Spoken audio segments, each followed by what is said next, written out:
Good morning, Breakfast with Bacon fans. This is Dr. Christine Bacon, and I am here today with a very special guest. I feel honored to have Mr. James Grein with me. If any of you is Catholic, you may or may not be familiar with his face or his name. If you're Protestant, there's a good chance you're not. James Grein is, I'm going to say, single-handedly responsible, in conjunction with the Pennsylvania grand jury at the same time, for exposing the sexual corruption in the Catholic Church hierarchy. Now, just to be clear, he and I are Catholic. We love our Lord. We love our religion. We have no intentions of leaving the church. As one of my friends said, why leave Jesus? Because of Judas. There's a lot of Judas priests in the church at this point, and we are going to stay faithful to Christ. But as Christ did, we fight for Holy Mother Church. And we fight for our Lord because our job is to bring souls to the kingdom. So James Grein has done something that so few people have the courage and the strength to do. And what he's done is pull out of his own pain, out of his, I would like to say, terror, his horror story, and he has made it public. And again, James, before I give you a chance to say anything, all of my viewers are familiar with the fact that all of my skeletons are out, because once you take your skeletons out, and in my case, I feel like most of my problems are brought on myself. But once you expose your sin, it has no more power over you. Well, the sin that James Grein exposed is the sin of not only ex-Cardinal Ted McCarrick, but the entire hierarchy of the Catholic Church. Not the entire, but a large part of it that covered up his and thousands of other men and boys' sexual abuse. So, James, thank you so much for being on this show. Thank you so much for your honesty, for your strength, and for your fortitude, the cardinal virtues. Thank you for talking to my viewers and my listeners. Thank you, Christine. It's an honor to be here. An honor to actually represent all victims and all people who are part of being related to a victim who has gone through this horror, and how we have to move ourselves around the horror in the middle, and I work around it so I can go on back onto the rest of my life. And it's important that I try to put it in compartments so that I can live my life on a daily basis. Yeah, and of course you're living. You're living your life. You're 50 some years old, right? How old are you? 63. 63. You were like practically Moses. Thanks. Just kidding. I just turned 57 yesterday. So, but the reason your age is important is we're going to go back a little bit in time. So let me just say, before I tell about your story, I first became very familiar with what was going on in the church. We all heard about the 2002 we called it the pedophilia scandal. But in truth, in 2018, when the Pennsylvania grand jury exposed the sexual corruption in the church, we realized the mainstream media won't tell you this, but two separate reports were in which one exposed 87% and the other one, I believe, was over 80%, but I don't remember the exact number, of the victims of clerical sexual abuse were men. It was pederasty. It was young men, boys, so they were minors in many cases, who had reached the age of sexual maturity. So we found out this was actually a homosexual pederasty scandal. Pederasty is a word for male on male, this age group that is not necessarily boys. So that's when, in conjunction with Church Militant and other sources that I watch, we realized this is a homosexual corruption scandal. And of course, the media don't want to talk about that. So when the Pennsylvania grand jury blew this open, a lot of states started, and you correct me, James, if I say anything wrong, a lot of states started changing their statute of limitations to where people like you who were young and scared and didn't report back within the window of time this crime that was committed against you, they opened it up until a lot of you men and women were able to finally give voice to what had taken place. So feed that into when you first decided it was time to come forward. Could you? Because at first you didn't give your name publicly, did you? No, I wasn't. I wasn't supposed to at that time. There was a family member who was attached to Teddy McCarrick, and he didn't want to have our name out there on the airways. And he was also my goddaughter was going to get married in October of 2018, and it was just not the right timing for it. Right. And so I gave grace to my brother and said that I would not name my name in the New York Times article. You see, in June 20th on 2018, the New York Archdiocese found credible evidence against Theodore McCarrick that he groped an altar boy at St. Patrick's. And I hit my knees, and I thank God. And shortly thereafter, I think it was June 23rd, he said, well, I don't really remember it. I'm not sure if it really ever happened. And if something like that happened, I'm really sorry about the pain that person may have incurred. Which tells me that, yeah, Teddy, you do remember doing it, but you don't want to remember this because it's such a boy that nobody would ever recall him. And he was talking about you? No, he was talking about an innocent 16-year-old boy. He was not speaking about me. Right. What made me very, very angry is that Teddy is sitting there, he doesn't remember.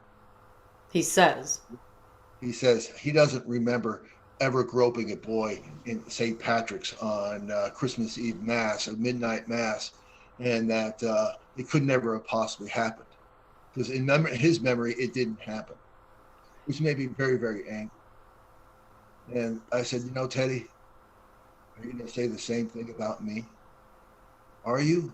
Are you not? Are you going to say that you can't remember James Grein too? And so it was my turn. It was my turn. He says things, I get to react to it. It was my turn to go talk about it. And I had I had to go find a lawyer to help me with stuff. And I found a licensed lawyer out in Minneapolis, Minnesota, who had all the ins with all the different publications in the area. We were thinking about AP, we were thinking about New York Times, we were thinking about the Wall Street Journal. He was, my lawyer wanted to have the biggest impact because this was huge. I didn't know how huge it was. I knew it was huge. But I didn't know the ramifications of it. Which is probably good, right? Because sometimes if you know the ramifications, they're scary as hell.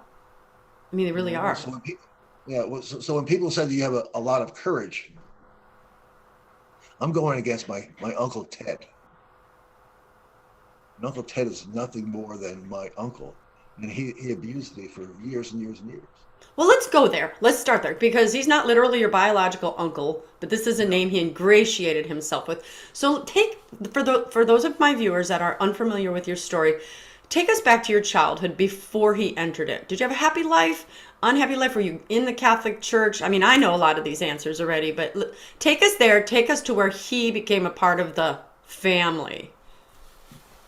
He became part of the family in 1946, way before I was born. I was born in 1958.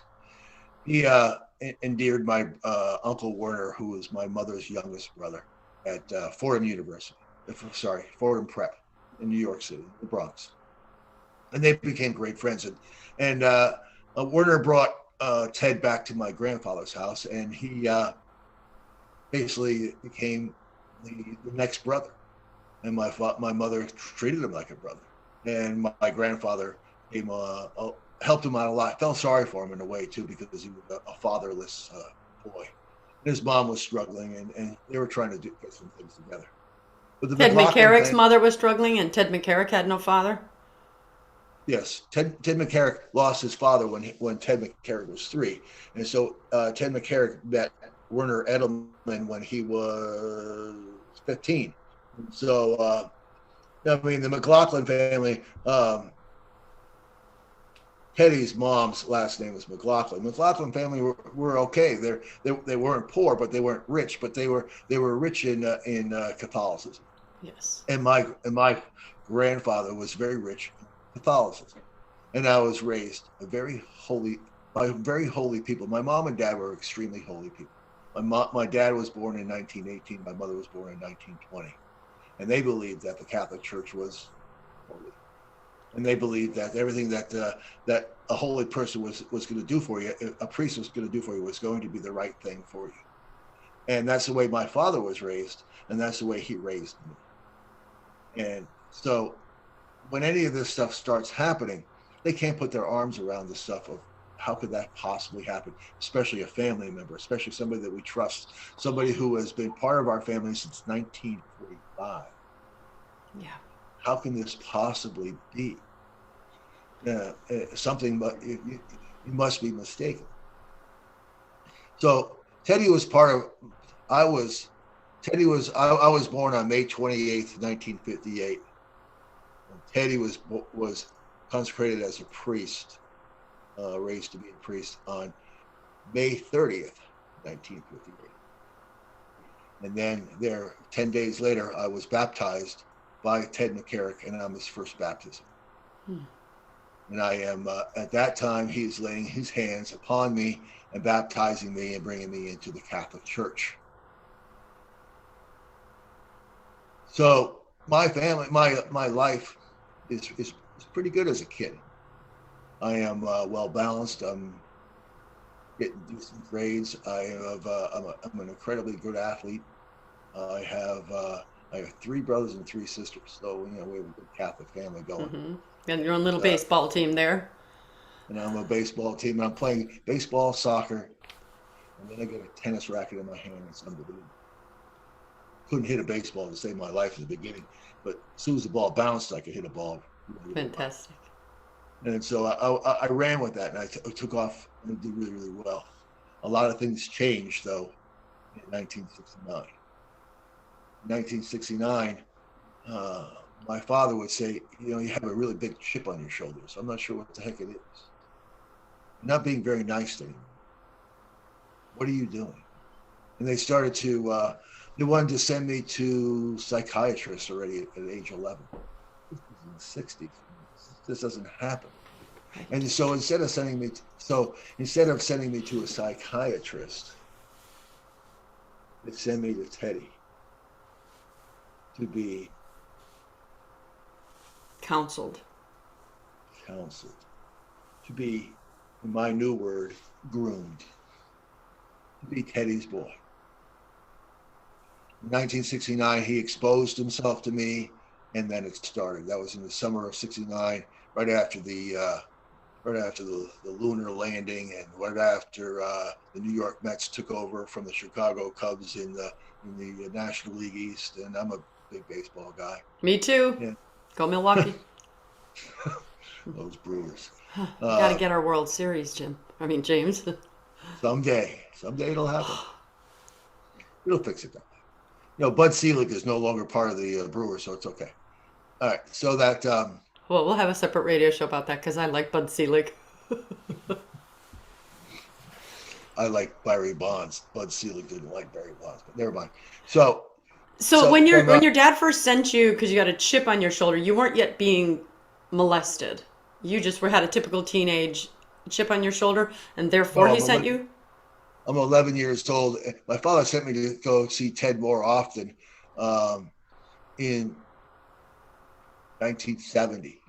In the spring of 1970, when I was playing baseball, and I used to throw baseballs. I was playing Little League baseball. I used to throw baseballs at kids on purpose. Is that because you were already being molested, though? Yes. That's my point. Okay, so you didn't get this chip on your shoulder, and then he sent you to McCarrick. McCarrick started molesting you and grooming you. Then you had this anger that came up. Your dad noticed it and figured McCarrick would be the cure, and he was actually the problem the whole time. Correct. Okay. So in a span from the middle of August 1969 to December 29th, 1969, he molested me 4 times in confession. And the abnormality of that entire confession is abysmal. You look at your father, and your father says you need to go see Teddy, and you look at your grandfather, and they shake hands, and Teddy has this, his The Let's sick go. look on his face. Yeah. Sick look on his face. There's a picture of me in my grandparents' house that I have that has me sitting on his lap when I'm about 10 or 11 years old at Christmas time. That was just probably right before I was going upstairs to get abused. And so it was skin on skin abuse with his hand on my penis. Yeah. It was tough. How did he I did. rationalize that? How do I How rationalize? did he rationalize that? I know how sex predators groom people. What lies did he tell you in the confessional to Said that keep you he was my silent? pathway to Jesus Christ. He was my pathway to Jesus Christ, and he needed to bless my penis so that I wouldn't have sins of the mind and body. And isn't that amazing? Anyway, I could just go on and on about it. My viewers are aware, my regular viewers at least, are aware of the stories I've told about my own mother being sexually molested by her father for 10 years. And, children stay quiet because they are so trusting of adults. I mean, it's the God human relationship. He says, trust those in power to a degree. And we do. And so this mental, well, should I trust you? Maybe you're right. Something doesn't feel right, but you're telling me this. My dad agrees. My grandpa agrees. Maybe it's me. So they use every single avenue they can to twist and distort for perversion, for just perversion. Certainly, Theodore is already on the inner fabric of my entire family. Everybody trusts him. Everybody has it all. He is the holy man, and I am lucky. I am lucky to be his first baptism. Mm. I am lucky that he's going to find time to spend with me. I am lucky. And none of my other brothers and sisters would go. Were sent to him. I was the only one. Why would they not go? Did they sense he was creepy, or they just didn't need to? What? So you know that sex predators go after the weakest link. Mm-hmm. I was the weakest link in the family. At that time, in 1969, I was the most vulnerable because I was of his age liking. I was 11. He likes 11-year-olds. He likes me. He liked me up until I was about 16 years old. He really liked me a lot. He liked to share me a lot. And he wanted to show the whole world how wonderful I was. And he took me to so many places and showed me up. It's just like, man, today. But back then, don't know whether your father sent you. Don't know whether things are correct. And the further and further my mind goes into that time during a awkward teenage years of being moved out of New Jersey out to California to become even more isolated. Mm. You moved Isolated from New Jersey to California? Yes, from Tenafly, New Jersey, we went out to San Francisco Bay Area. And out in San Francisco Bay Area, in my 7th grade and 8th grade times, 71 and 72, I was more and more isolated. I had hard times making friends because Teddy told me not to talk to anybody else, not to trust anybody else, to only trust him. And so I was confused. I was confused tremendously because I didn't know what I was supposed to do. And see, when I was in Tenafly, New Jersey, I was an altar boy. I was involved in the Catholic Church. I was a lector. I was looked at upon by my Catholic classmates where I went to Mount Carmel School as a leader, as a person who could bring forward a great holiness. When I went to California, I went to a public school, and none of that counts. Did you go with your family, or did you go by yourself? Well, the whole family went. Did McCarrick follow you out there? I'm sure he found you when he wanted to. So the family moved on January 31st. I saw McCarrick for the first time in March. He came out to visit. What? He came out to visit the family. To visit the family. Got it. It was important for him to come out and visit the family. And, my father, I guess, I don't know if my father invited him or not, but he came out to visit the family. He stayed at my parents' house in Hillsborough.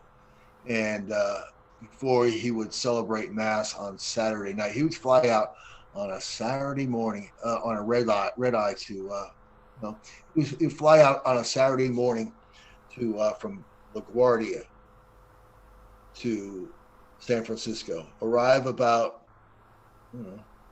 10:30 or 11 o'clock, and then he would go home on a Sunday. Who the heck does that? Unless he's somebody who's really, really excited to see his boy. He's missing me, so he's coming out to see me. Now, do you know, James, at that time, was he molesting anybody else?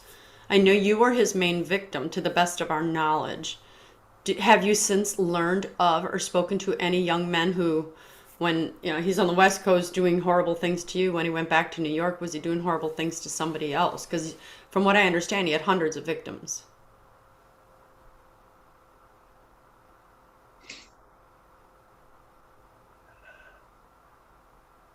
I know that he molested at least 10 other boys at the exact same time.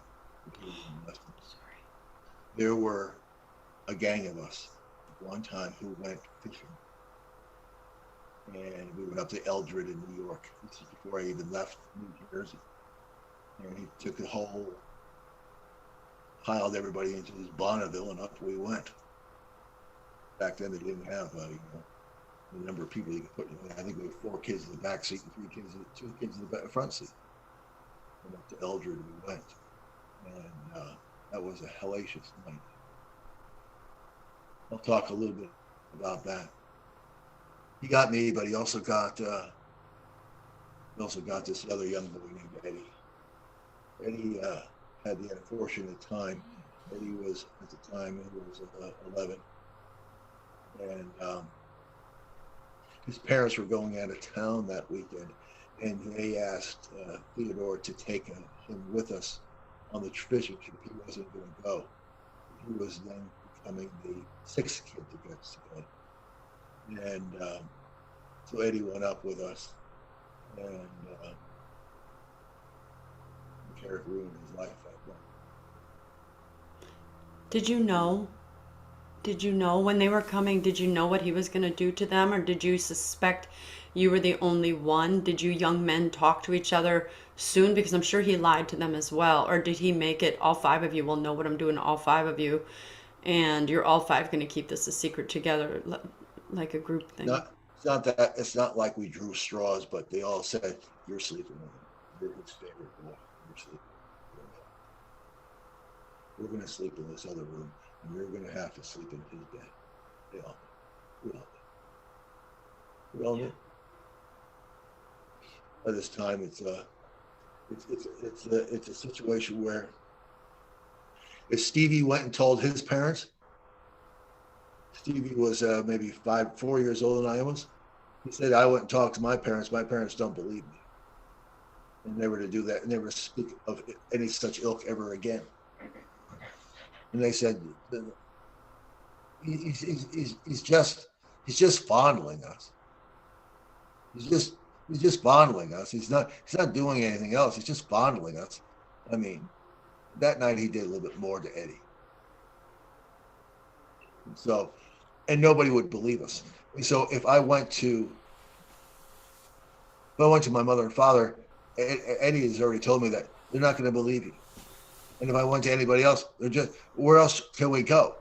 And it says it's a dead end. It's a dead end. You just go talk to somebody, it's a dead end, and they're going to commit you. They're going to put you in a place where you don't want to be. So either you want to go to a place where you don't want to be, or you're going to let him fondle you and touch you and use you for whatever he wants. What is the choice? Yeah. But it got to be, as abuse goes along, and he becomes more and more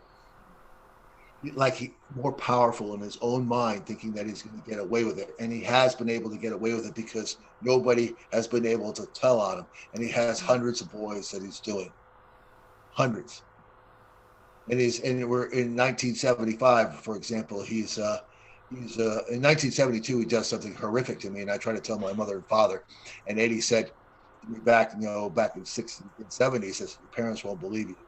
And sure enough, in 1972 they didn't believe me. They told me I was a liar, and then I needed to go into my room and not come out until Who told you were a liar? Your parents? my father did. So you only tried to tell him a little bit of what had happened, and he already said it was a lie. Well, it's because I came back from an excursion, and I tried to tell my father that this guy was abusing me. And McCarrick stepped in front of me and said, "This moron exploded his coke on the front seat of my car and destroyed it." And we spent an hour cleaning it up. You know, here I was trying to be a nice guy to him, blah, blah, blah. I went to this, I needed to get gas, and I bought him a Coke. He must have dropped it, and he sprayed it all over the place, and he thinks it's funny. And I had him take his sweatshirt off and clean it all up and wipe it all down, and it's terrible. And they believed him. Of course. Because he was a priest. He's a priest, and I'm the guy who has a chip on his shoulder. Right. I'm the guy who's not fitting in California right now. I'm the guy who's struggling with everything in the world. Struggling. Wholeheartedly struggling. I can't make a friend. Can't even make a friend. My sisters are making millions of friends off of their Holy Name High School and having a great time, and my little brother is well, he's into his area, and he's making friends, and he's no problem. I don't understand why I can't make a friend, because there's a lie going on inside of me, and it's loud, and now I can't even speak to my father about it. And so now I am the bad guy. I'm the bad guy, and I'm by myself, and I'm isolated. You know, when McCarrick starts to give me, when it comes back out to get me, he knows that if he comes back to after 1972 to see me, he knows that he needs to up his ante in order for me to get to do the stuff that he really wants. In 1970, late 72, 73, 75, he always uses alcohol. And then in 75, we introduced some different drugs. And always used repeatedly. Can you stay closer to your microphone? It's harder to hear you sometimes. There you go. Because this is the hard stuff. So he would really pull me up and get me inebriated, Sure. so that You'd have less fight in you. You'd be more willing to do the horrible things that he needed you to do. Exactly. And I would And teach so sexual abuse classes. Just want to interject. I taught for the military sexual assault victim intervention how to recognize it. And one of the things that I talked about was how male victims of sexual abuse are so much more suicidal, at least back when I was teaching at that point. Because here's this thing, which my viewers, you need to understand. You know, my first question to you is, okay, your child comes to you right now and they tell you about your best friend. What would your child need to say for you to believe it? Okay, that's my first thing. The second thing I want to say is, let's just imagine why this is so traumatizing for males, because males are supposed to be the stronger sex. Males are the ones that are supposed to protect women. Males are the ones who are the, this is a show that I'm going to just say now, if you didn't read it when it was posted, this is not for children to listen to. So if you have children, make them skedaddle. This is for men physically stimulating. So it's physically pleasurable, psychologically tormenting. So what the abusers tend to do is use this lie. You like this. See, you wouldn't have gotten erect if you didn't like this. See, you brought this on. And they twist their thinking. And this poor child, this victim, even if they're a 20-year-old victim, is thinking, well, it did physically feel good. Ejaculation, orgasm feels great. The psychological pain can't measure with that. So the confusion is tremendous. So I want all of my viewers to realize this is nothing minor we are playing with. This is an absolute perversion of what God gave us as the greatest gift to a marriage.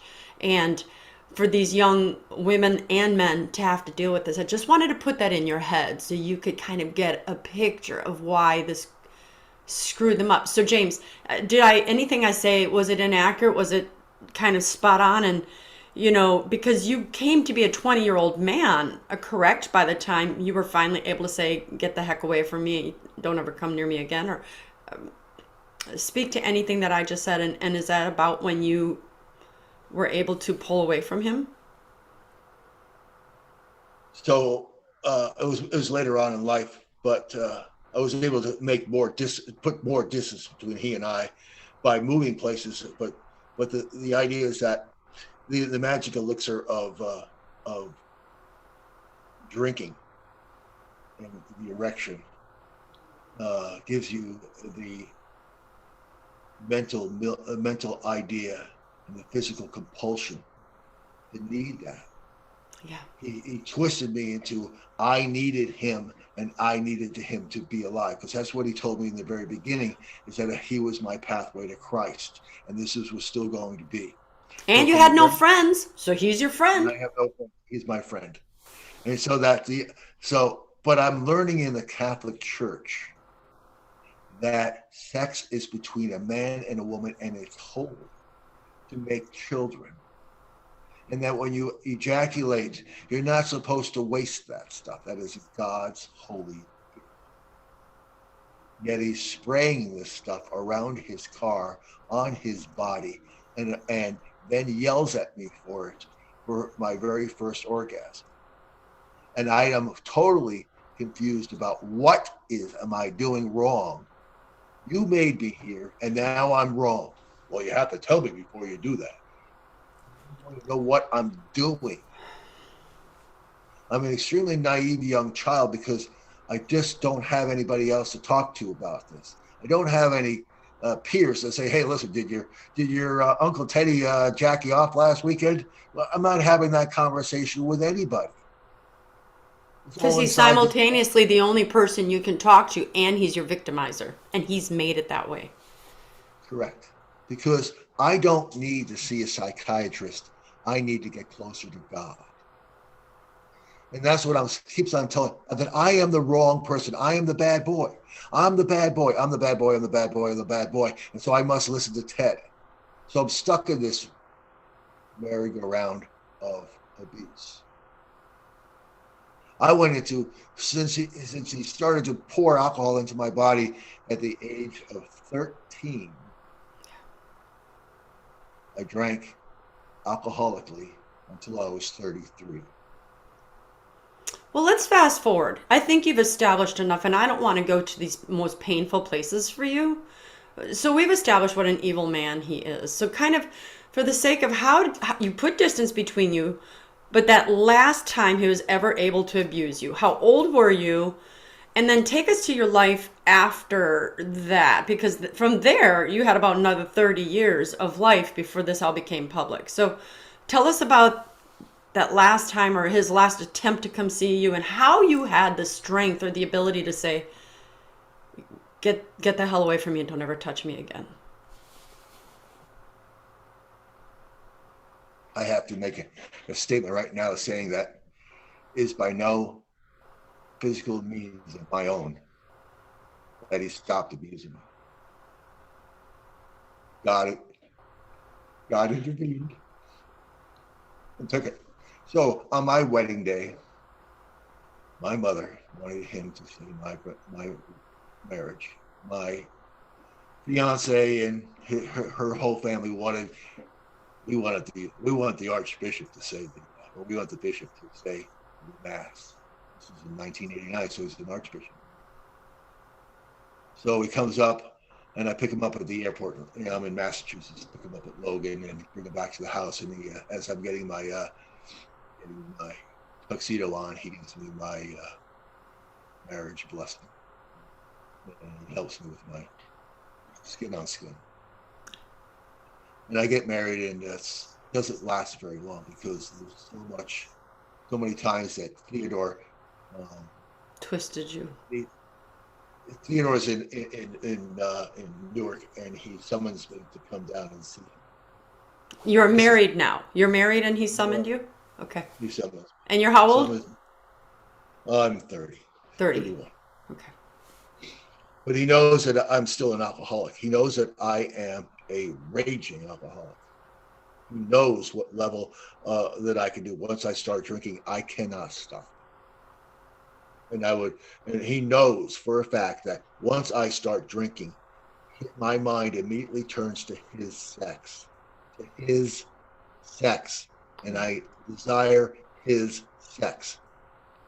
I'm not able to have sex with my wife or anybody. It's just. It's a perversion. He perverted it. Correct. It's no longer holy. It's no longer real. It's either boring or really dirty. And it's terrible. So I have no real life sense of how to start or keep a relationship. I don't even know why I got married. I really don't. And you got married when you were close to 30? 31. So this really is like literally months or within a year of your marriage. Okay. So on November 21st, 1991, I did a really good job of committing suicide. I couldn't stand it anymore. You attempted to commit suicide? Oh, yeah. Really well. And I laid down on the bed to die. And I asked God to take me. I couldn't stand it anymore. He took me. He took me out of that life and put me in a different life. Hanging out with people who don't think that way, who don't abuse another human being, who don't ruin lives, people who don't drink, people who don't try to make you feel less than you are because we're all equals. And I hung out with guys and girls, and I have been for the last 30 years. In my first 2 or 3 years of not drinking, I came to the realization of what had happened to me. And I talked to a couple of psychiatrists about it. And they weren't sure what to do. They tried to do something, and nothing could be done. That's 1990s, early 90s. How?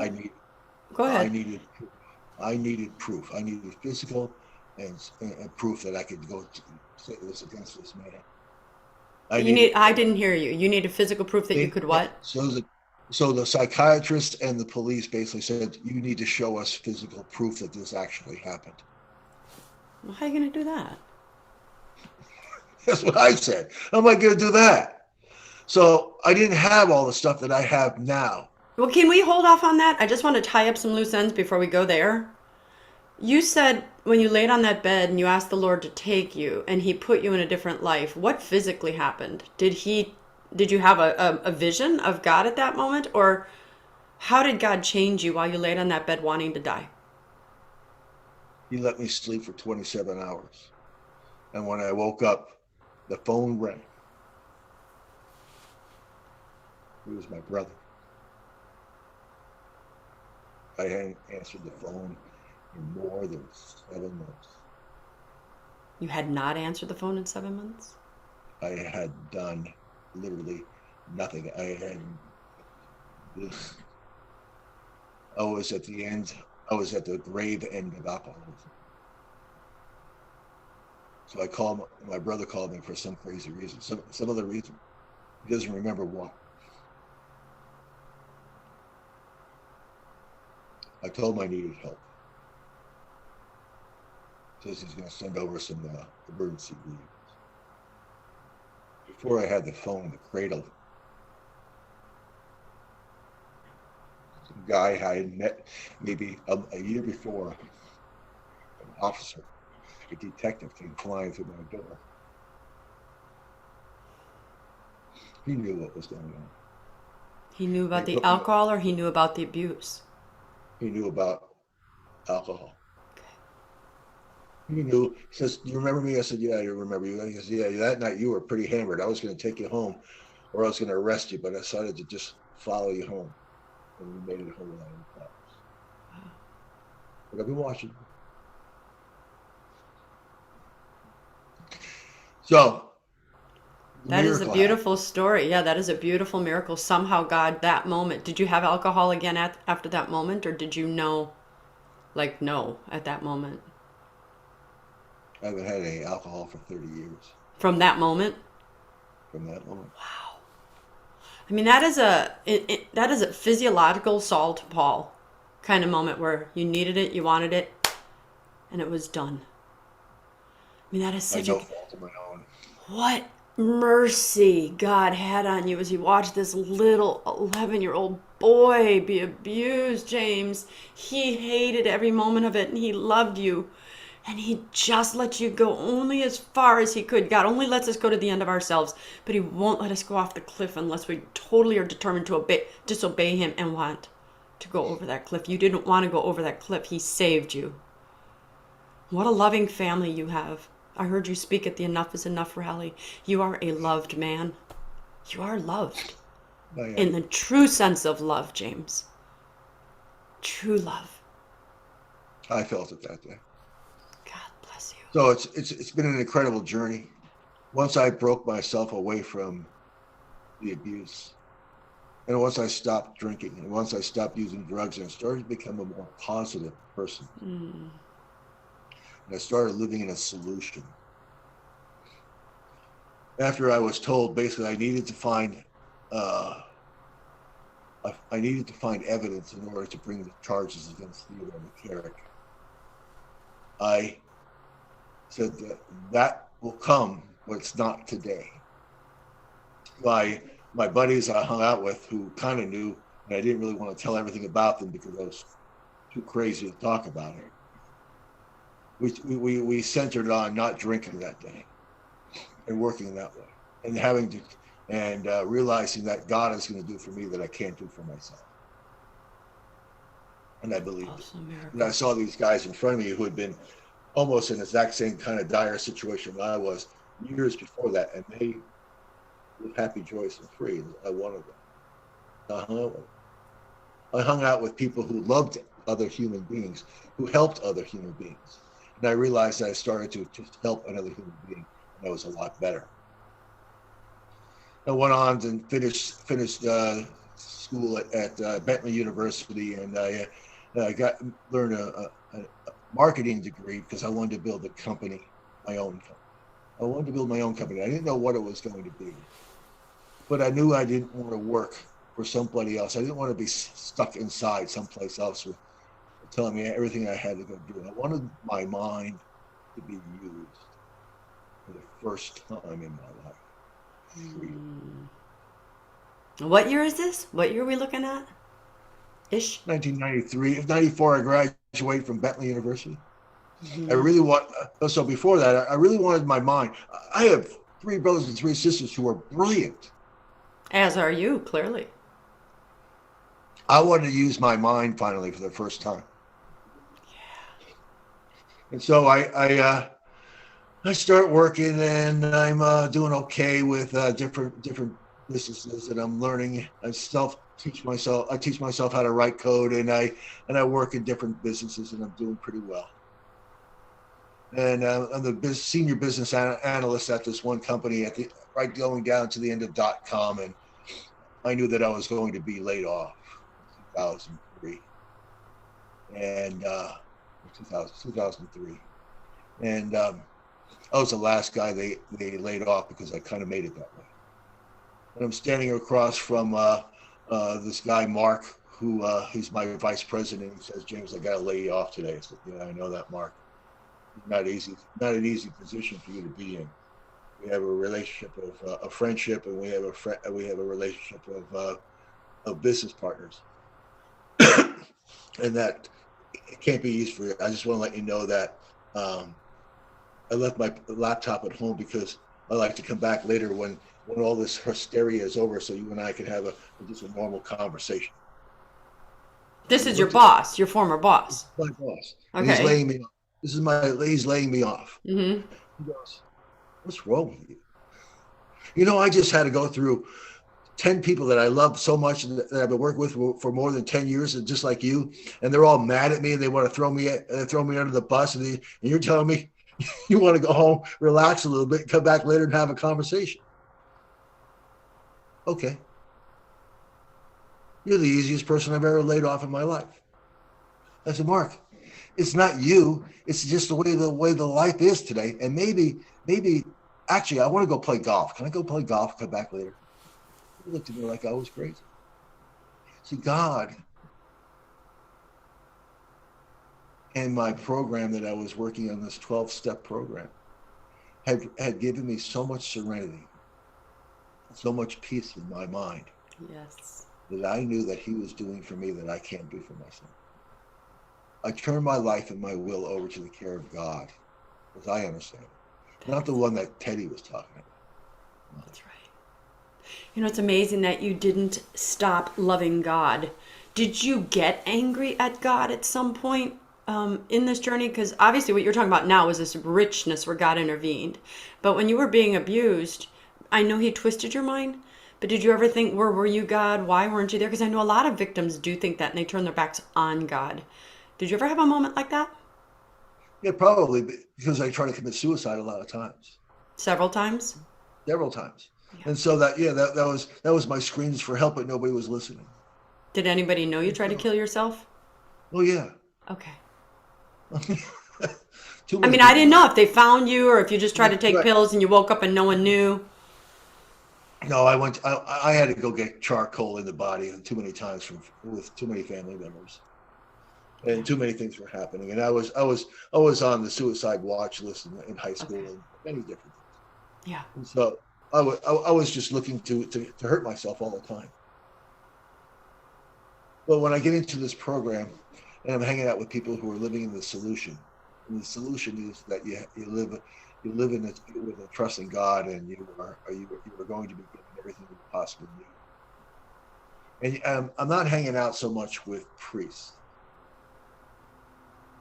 I'm hanging out with very holy people. So if a guy came up to me and he had that white collar right there, I don't trust him. I don't know what they're going to do to me. I don't know what they're going to happen. So, because it happened to me like that when I was at Woodside Priory School in Portola Valley, when I told the priest there that I was abused, and that he abused me too. That other priest did as well? Yes. Was that also in a confessional?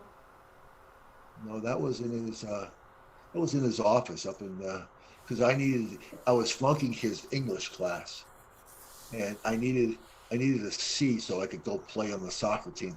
And the soccer coach wanted me to go get my C because he needed me to play center forward when we played against the next team so we could get into the playoffs.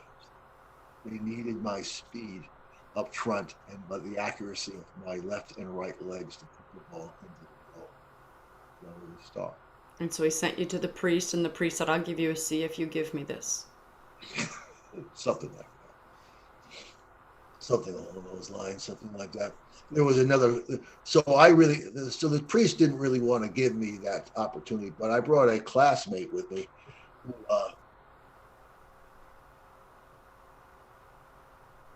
helped. I'll just leave it at that. Helped the situation quite well. You also had mentioned, before we go into the really good years, Cardinal Bernardine. And I grew up in Milwaukee. So I remember that name well. He was always he was the Archbishop of Chicago at the time. And growing up as a little girl, you just hear that name on TV all the time. I was confirmed actually by Rembert Weekland. I don't know if you know who he is, but he was also found to be an unsavory bishop. Anyway, so I was never through anything you were like, but there's something about knowing those kind of person laid hands on you, you know? Well, it's Ted. Yeah. As I said before, I'm Teddy's little trophy. I'm Yeah. Teddy's little boy.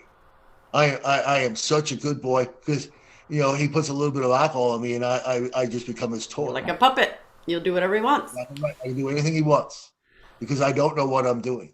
You're right. But he introduced you to Cardinal Bernardine, right? Yeah, And he didn't did you say, at Lake Geneva. Yes. and he as That's well abused you? So once they knew they had a victim, they knew it was easy to pass him around like a toy because you weren't going to talk. exactly. And I was abused by other priests in Chicago to be renamed unnamed at this time. Because But of the lawsuits, yes. I have pictures of them. I have pictures of this stuff, which is the evidence has come. How did Pictures that you were hanging out with them, but not actual pictures of the events of the abuse, correct? Correct. Because I know today you could actually have pictures of the abuse because everybody's filming that horrifying stuff. But back then, Right. wasn't as prolific. Well, again, so I want to kind of get past that for the sake of I don't want to take you down that path anymore. So, I mean, we're getting to the more happy times in your life. So you find the solution-focused type of recovery. You're living a good life. You told your boss you're going to go back, have that conversation with him. We got to this point where where you became public. But in there, would you ever say, James, that there was a day that you would mark, and again, I'm not going back to what you said at the Enough is Enough conference yet, which I heard, that happiest day of your life. But before that, was there ever a day where you felt like, I'm healed to the degree that you can be healed? I know with sexual abuse, it's something you have to, most of the time, just to, process till the day you die. But was there ever a point, and I don't know the answer to this, though I know enough about you, was there a point where you're like, I'm past this, and now I'm a soldier just speaking as an advocate? Or is there kind of like every day you have to keep processing? So in my 12-step program, which I'm not allowed to say what it is, you go through progressions. You write things down, and you tell another human being. And you ask God to help you with your shortcomings and your personal character defects. You make a list of all the people you harmed, and you make amends to them. When I started to make amends to my mother, I never brought up Teddy, because I had previous to that, I had gone to visit her younger brother, and he was in the program too. And he said, "Don't tell Ruthie. If you tell Ruthie, she'll die. She'll Ruthie's your mom. Yes." So Werner says, "Don't tell Ruthie because you'll kill her." And we don't want Ruthie to have. We have survived. You and I have survived, McCarrick. We don't have to worry about anything else right now. And I'm glad you came down to talk to me first before you go talk to your mother. And who is this again? This is your dad? This is my uncle Werner. This is my Your uncle uncle. Werner. The Uncle one who was the friend Uncle of Ted's McCarrick. Best friend. Uncle Ted's best friend. So you told him and he believed you. Yes, Good. he believed 100%. He knew, kind of. He knew. He suspected. Teddy and Werner had a great falling out. They were best friends for 25 years, and all of a sudden they stopped being friends. He must have known or seen something. Mm-hmm. I know what that is. The rest of the world will know when that is, when I publish something. The greatest idea is that I spoke to Werner. I spoke to my brothers and sisters about everything that I'd ever done to them. I acknowledged all the bad stuff I'd ever done to them because I was the hothead. I was the kid with the chip on my shoulders. I was that kid, and I took responsibility for those actions myself. And I made my amends, and I told them that I would never act like that again. And when I was finished with the family and with maybe 25 or so other people that were in my life that I impacted, that was the happiest day of my life. Did you? God, That, Keep going. Yeah, I have the go. God filled my head with forgiveness, with love, and a purpose. A tremendous purpose. A purpose to go forward and help another human being at every level possible. And as long as I was helping someone, I'll be forever happy, I'll be forever secure, and forever in his arms. And that's where I live. There are times that I have to go through everything that happened to me from age 11 to 31. I've had to go through it for the last 36 months. And it's hard sometimes. And you roll around, but you realize that God's doing for me what I can't do for myself. As long as I don't drink, I don't drug, and I don't blame somebody else for any of his actions, anybody else, I'm okay. I'm gonna be okay. It's not. It's not easy. No. I have to pray sometimes all day because the bad intentions come creeping into the head. The bad thoughts you had back when you were 13, 14, and 15 come creeping back into the head that I'd be better off not living like this. That's right. Because it's just one day that I could slip and I'm gone. And it's hard. And people look at me like, what's wrong with you? And I just look at them and say, everything, leave me alone. So I think this is going to be a good place right here to end our first part. You promised me you'd come back for a second part, right? yeah. So how about we let our guests know that we're going to do a part 2, and let's end this on this positive note right after this happiest day of your life. And then when you come back, we'll talk about life after that and the prosecution and where things are today and how. Let's get into canon law, because I know that's something that's important to you. Can we do that? Yes, we can. All right. So before we do that, I want to ask you 2 things, kind of fill in the blank. But the first one is this. Name one thing you would have our viewers do differently as a result of something they heard today.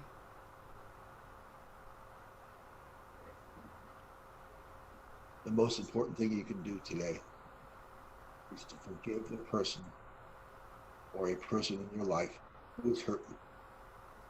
But don't tell. Just do it for yourself. And watch what happens to that person in your relationship. It's going to be an amazing miracle that's going to happen that Christ is going to do. And just remember one great thing. I am Catholic because it's the only religion in the world that guarantees eternal life. And for that, I'm grateful to be with Christ. One more fill. God bless you. One more fill in the blank. When I die, I will know my life has been a success if. When I die, I know my life will be a success if one person comes to my funeral. I already know it's a success. When you stand in front of people in Baltimore, you can bawl your eyes out. That's right. And you get a standing And they say ovation. they love you. And they give you a standing ovation. It's unbelievable. And we do love you. And we appreciate you. And we know that what you are doing and have done, it can only happen through the grace of God. And that Amen. whether or not you have been told it before, because you know I've said it to you, you are a strong and brave and courageous man. You are filled with the love of God and the Holy Spirit. And you can walk around and people can feel God when you talk and when you interact with them. And so no matter what Satan may have tried to take, God has won. God has Right. won. Men and women are ill. That's right. Theodore McCarrick is ill.